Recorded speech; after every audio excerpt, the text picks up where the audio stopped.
So, Nothing, the tech brand that's all about looking cool with that signature transparent design. Now they've partnered up with British audio legend Kef to launch these, the Nothing Headphone 1. And for anyone wondering, Kef isn't some distant cousin of Kif from Futurama. No, they're a serious audio brand founded back in 1961 by an ex-BBC electrical engineer. Now they know a thing or two about sound.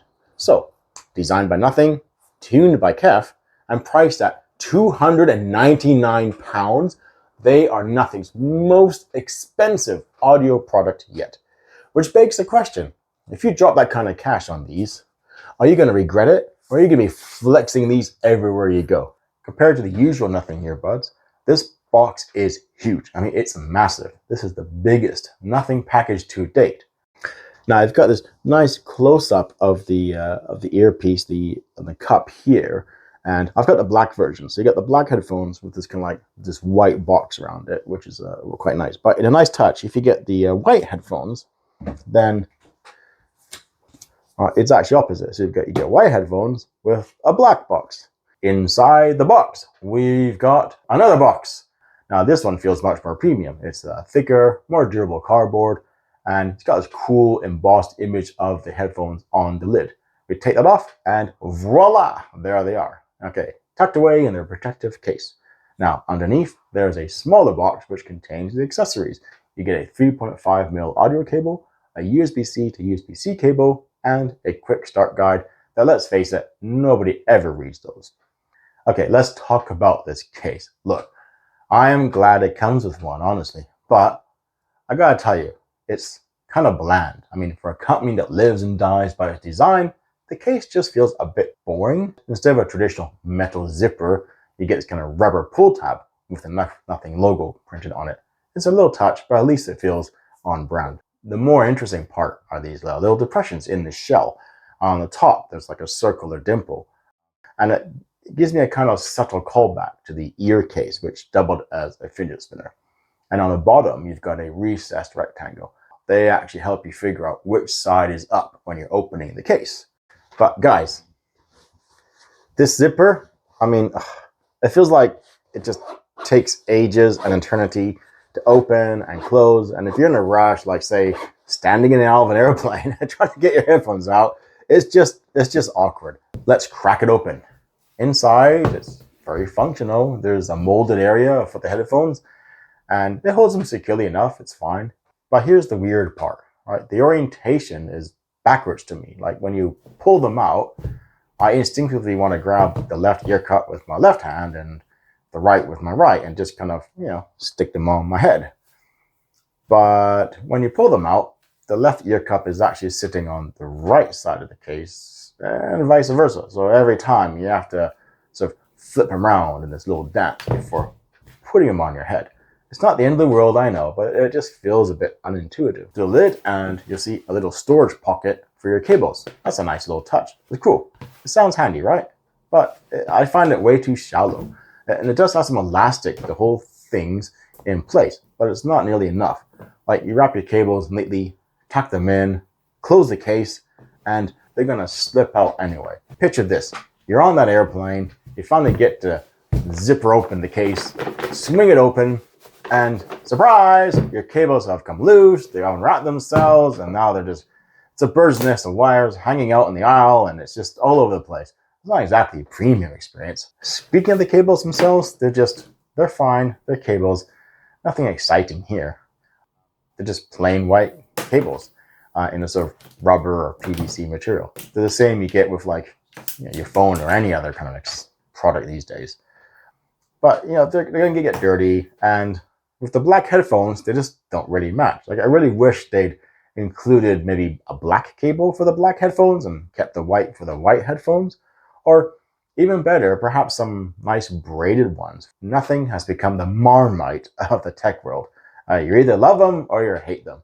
And while some people don't dig this design, I gotta say, I'm in the love them camp. The first thing that hits you is the rectangular frame made of cool anodized aluminium. It's sandwiched with this transparent plastic that shows off the kind of design elements and cues, like the Nothing phones. And to me, it looks inspired by some old cassette tapes and Walkmans and some music. It's got this retro future vibe that I totally dig. One annoying thing, though, is how the left and right pieces tend to clang together at the corners. Now, this can potentially lead to some scratching of the metal frame. Now, because of that plastic and aluminum combo, though, they're not too heavy on the head. My scale says they're about 324 grams, so they're lighter than the AirPods Max, a bit heavier than the Sony. You can feel the quality, but they don't feel like a brick in your head. And in fact, they felt kind of comfortable on my head, but the weight does get to you, at least to me, after a long day of wearing them. In the beginning, I was fine, but as the day wore on, my head is getting a bit tired. There's some other little nice touches too in the design, in terms of you get like the right and left wording on the headband. Plus, there's like the kind of classic red square for the right ear cup, and you got the gray square for the left. The ear cups themselves, they got this really soft, squidgy foam material, so they're nice and they're comfortable on your ears. Okay, I'm just gonna say it. These are the best physical controls I've used on headphones in ages. It's simply a joy to use. Now you have 3 minutes. The button, that's just for your voice assistant, but you can change it in the app. The roller is basically like a mouse scroll wheel on your head. You scroll for volume, you press for play, pause, and long press to cycle like your noise control. It's clever and it's quite simple. And you also need to apply a tiny bit of pressure to do the actual scrolling, which is brilliant because it prevents accidental volume changes. And in addition, as you're scrolling, there's a kind of like clicking sound you can hear in the actual headphones themselves to give you that kind of audio feedback that you are actually scrolling. It's not clicking from the physical switch, but it's giving you that sound. And that's like a nice extra touch as well. Now, finally, the paddle is like a little rocker switch. You can press it up for the next track, press it down for previous, or you can hold it down to like scrub forwards or backwards in your music tracks. And you can also use it for hanging up and answering calls. It's pretty intuitive and it's quite tactile. Now, bearing in mind that does depend on the apps you're using, and I also got to mention the power switch even, right? It's an actual physical slider. It's just so satisfying. It's so much better than pressing those kind of like, touch buttons, or like you press and hold buttons and you don't know, is it on, is it off? In terms of app and connectivity, right, all of this is managed in the Nothing app, which is pretty fully featured. You can set ANC levels, toggle spatial audio, use the EQ, customize the controls, and update the firmware. It's clean and easy to use.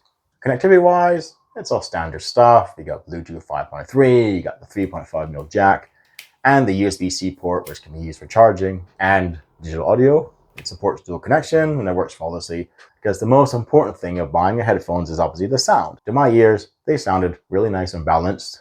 They were a bit light on the bass, I felt. I tried the bass enhancer. That didn't seem to do anything for me. Like, I couldn't detect any difference in terms of the bass being more bassier. Yeah, most music I listened to was pretty clear and detailed, and so it was loud enough for me as well too. Some people, I think, had issues with loudness of headphones on certain devices. I think for me, it was fine on my Samsung, it was fine on like a laptop, it was fine on a desktop when I tried it. Obviously, using the 3.5mm audio jack, that will give you a louder sound and it will give you the kind of best, kind of high res. USB-C to me sounded the same as like the Bluetooth. The ANC, right, again, they seem quite good to me as well.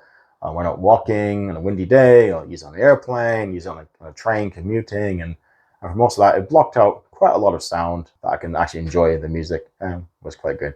And even in addition, without the ANC, the fact that the cups, are cupping your ears and make a seal, they kind of block out a lot of noise anyway. So actually, like at home, with the ANC off, it was quite quiet. The ANC just added to it, made it better. Call quality, again, sounded fine. Made some phone calls, like WhatsApp call, normal calls, had some Teams work calls. People had no complaints. People were saying I was kind of clear and crisp. And the battery, man, the battery is pretty insane. Like, I had the ANC on all the time, and I was getting a full day and more with that. I don't think in a couple of weeks I've had these and testing them out, charged them like maybe once. Okay, so back to the big question. At 299 pounds, are the Nothing Headphone 1 a regret or a flex? Despite a few nitpicks I have, the boring case, the reverse storage, the the weird app lock-ins, I can say for sure, these are definitely a flex. I mean, I'd have no regrets buying these. They're the cheapest of the big three. Now, they're about £100 cheaper than the Sony, which kind of dominate this market. So the value proposition is tight. If Nothing had priced these at, say, $269, it would be an absolute no-brainer. I mean, conversely, you look at AirPods Max, and those go for like $499, which makes the Nothing headphones themselves a bargain. Now, I definitely recommend them, especially if you value design and those physical controls as much as I do. In fact, I would say keep an eye out for sales. Now, these are a fantastic first effort from Nothing. They look great. They sound good. And hey, are a pleasure to use day to day. So what do you guys think? Are you picking up a pair? Is the design a win or a miss for you? Let me know in the comments. And as always, thanks for watching. And if you enjoyed this video, give it a thumbs up. And don't forget to subscribe for more videos about, well, about nothing. So see you in the next one.